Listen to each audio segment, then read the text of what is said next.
pitié d'une pauvre vieille. S'il vous plaît, donnez-moi de l'argent pour acheter un petit bout de pain. S'il vous plaît. Quoi? Vous ne voulez pas m'aider? Vous ne voulez pas m'aider? Vous croyez peut-être que je suis une mendiante comme les autres. Mais ma parole, vous ne savez pas qui vous avez affaire. J'étais la plus belle, la plus grande et la plus puissante du monde. Les gens m'appelaient la reine Croco. Et tous baissaient les yeux quand je les croisais dans la rue. Vous ne me croyez pas? Ils ne m'ont pas cru. Alors, écoutez l'histoire de la reine Croco, la reine la plus puissante du monde. Avant, il y a bien longtemps de cela, tout ceci appartenait à la reine Croco. Le château, les maisons, les champs, les magasins, les ateliers, les écoles, et tous travaillaient pour elle. Les charpentiers, les menuisiers, les agriculteurs, les laboureurs, les commerçants, les artisans, et bien sûr, les soldats. Mais ce qui lui faisait le plus plaisir, c'était de voir les gens d'en bas, dans la misère. Ah, qu'elle les trouvait, les gens du peuple. Toujours à se plaindre et à mendier. S'il vous plaît, madame la reine Croco, moi avoir bobo, donnez-nous du lolo pour mettre dans nos frigos, oui, donnez-nous quelque chose, c'est pour nos enfants. Allez, ça suffit les clodos. Oh dodo. Pourtant, à la longue, elle finissait par s'embêter. Passer sa journée à côté ses sous. 1, 2, 3, 4, 5, 1 million, 3 millions, 4 millions, ta. Ah oui, c'est pas toujours drôle. Et c'est alors qu'un jour, des voyageurs sont arrivés, tout essoufflés, en plus. Madame la reine, notre bateau nous a amenés vers des pays lointains. Il y a là-bas tellement de belles choses, et des bonnes choses, des balais en or pur, de l'ivoire, du diamant, des boissons qu'ils appellent... kawa, xaxao, chai, des épices de tissu de soie, des fruits merveilleux, des... Ça suffit, j'ai dit ça suffit. Si ce que tu me racontes là est vrai, eh bien je le verrai dans ma lunette magique. Idiot, allez oust. Elle a pris son télescope. Super, plus. Elle a d'abord regardé vers l'Orient. Puis vers le midi. Et enfin vers le couchant. Waouh, mais qu'est-ce que je vois! Elle a vu là-bas très loin des gens étranges, aux habits les plus bizarres qui semblaient manger, assis devant une maison blanche, en écoutant une musique qu'elle n'avait jamais entendue. Et puis plus loin, elle a vu des gens à la peau noire qui dansaient.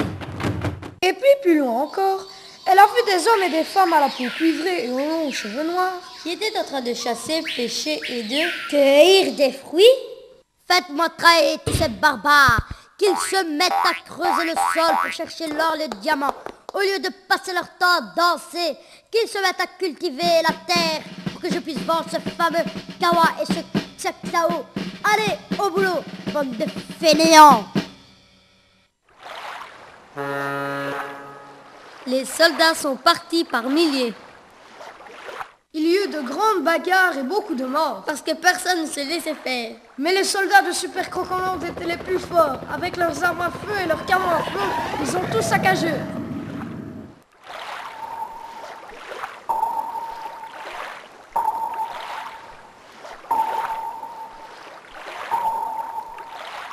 Mais les soldats de Super Crocoland étaient les plus forts. Mais les soldats de Super Crocoland étaient les plus forts. Avec leurs armes à feu, bon, et leurs canons à feu, clac, ils ont tout saccagé. Les Arabes ont été obligés de creuser encore parce que la reine avait entendu dire qu'il y avait quelque chose de très précieux dans le sol. Du pétrole. En Afrique, ils ont dû changer d'habitude, de religion et même de nom. Et surtout, ils ont été forcés de cultiver du cacao, du café, des arachides. Et de bananes. En Amérique du Sud, Madame Croco avait entendu parler du mot indien, caoutchouc, ce qui signifie l'arbre qui pleure.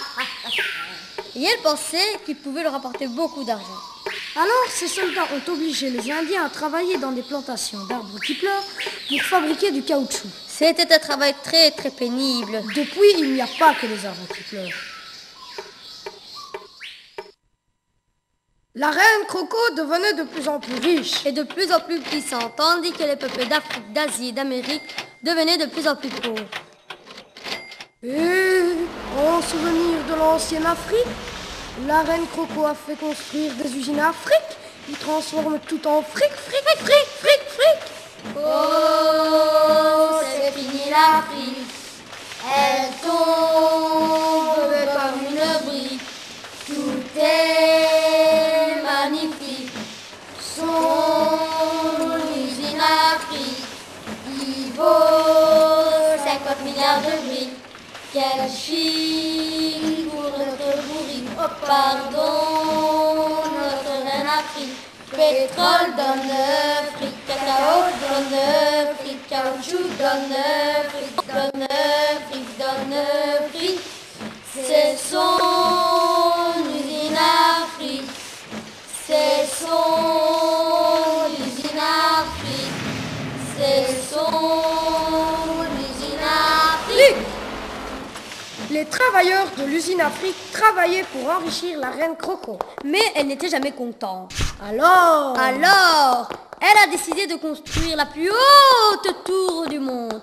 Rien qu'au milieu de banques. tout cela coûtait bien sûr très très cher pour les peuples d'Afrique, d'Asie et d'Amérique. Et c'est ainsi que ceux-ci sont devenus encore plus, encore beaucoup plus pauvres. Mais un jour, alors que la tour de la reine Croco allait percer les nuages, Nuages. On en a marre. On ne veut plus cultiver du cacao et des arachides pour la reine Croco, mais pour nos enfants. Assez. Nous sommes devenus des esclaves. Assez de coups de bâton. À bas Croco. Assez. l'arbre qui pleure a assez pleuré, la forêt est détruite, filet de volée de richesse, assez. Les gens parlaient tous de langues différentes, mais ils voulaient tous dire la même chose. Il y en a marre. Assez. Les soldats finirent par rejoindre les manifestants et décidèrent ensemble de mettre un terme à la tyrannie de la reine Croco.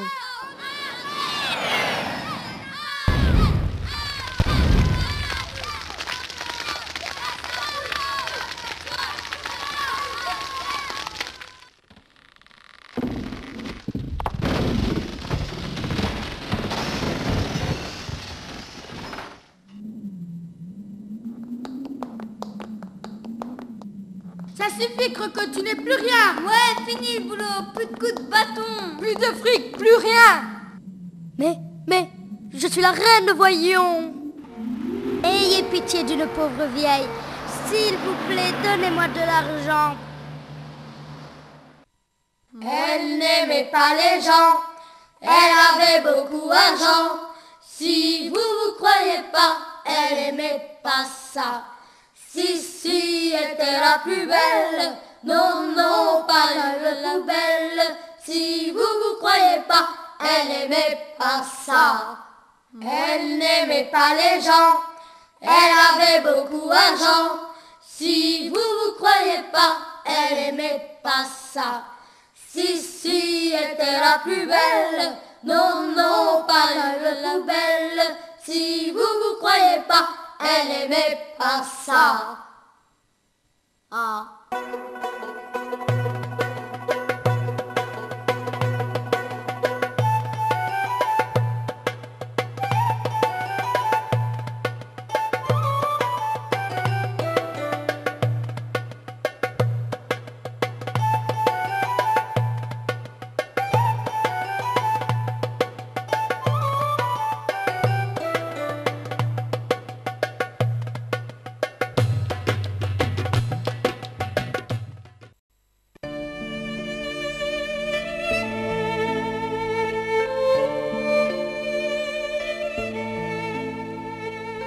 Moi, je m'appelle Malika et on dirait bien que je suis née avec une valise à la main.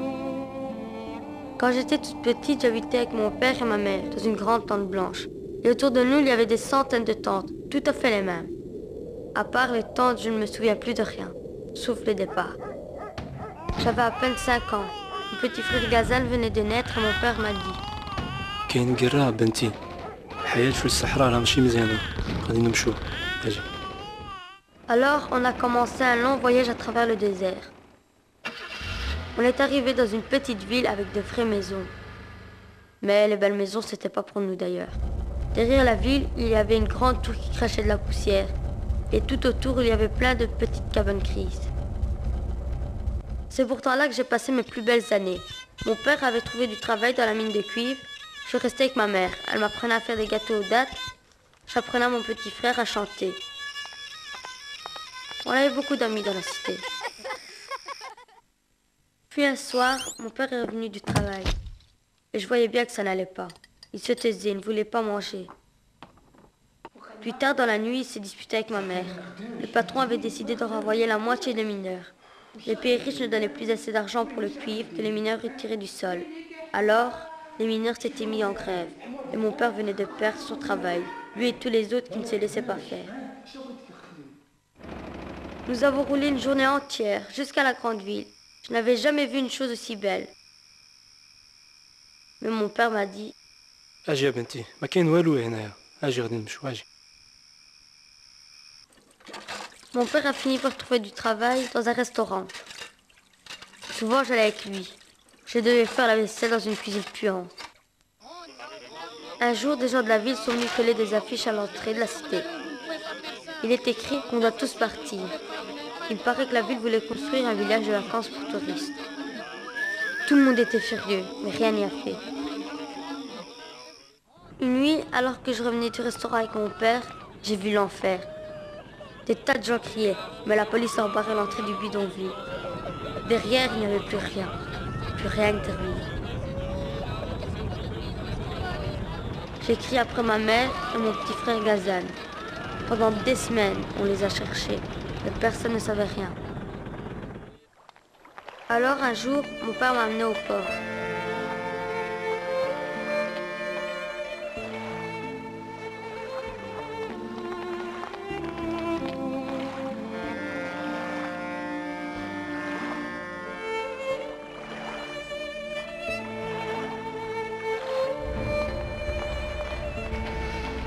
Mais j'ai bien vu que mon père me donnait de l'argent.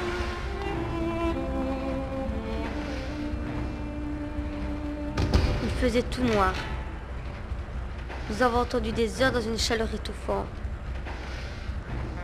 J'ai senti que tout bougeait autour de moi. Et mon père m'a dit... ملكة ما شفتي والو خاصك تزيد كلشي واخا بنتي. Mais moi j'ai serré les dents pour ne pas pleurer et j'ai serré les poings au fond de mes poches et j'ai pensé... Jamais, jamais j'oublierai rien, rien du tout. On est resté des jours et des nuits dans ce bateau. Il faisait tout noir. On ne voyait même pas la différence entre le jour et la nuit. Et puis, on a entendu des cris qui venaient de derrière notre mur, ou plus loin encore.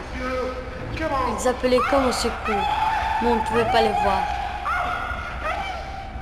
Mon père aussi a hurlé pour appeler à l'aide. Mais personne n'est jamais venu.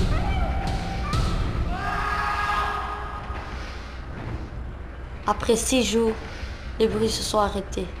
Mais chaque soir maintenant, je pense à ces malheureux qui sont morts de soif dans la cave. Après des jours et des nuits, une porte s'est ouverte au-dessus de nous. La lumière nous faisait mal. J'arrivais à peine à marcher dans les escaliers que les marins ont dû m'aider. Au port, plein de gendarmes nous attendaient. Ils nous ont posé 1000 questions, toujours les mêmes. Pourquoi t'es venu en Europe? As-tu vraiment connu la guerre? Pourquoi t'as quitté ton pays? Ils ont dit qu'on leur racontait des histoires. La guerre, la mort de ma mère et de mon frère. Ils n'ont rien voulu croire. Alors, ils nous ont gardés dans un centre fermé avec d'autres réfugiés.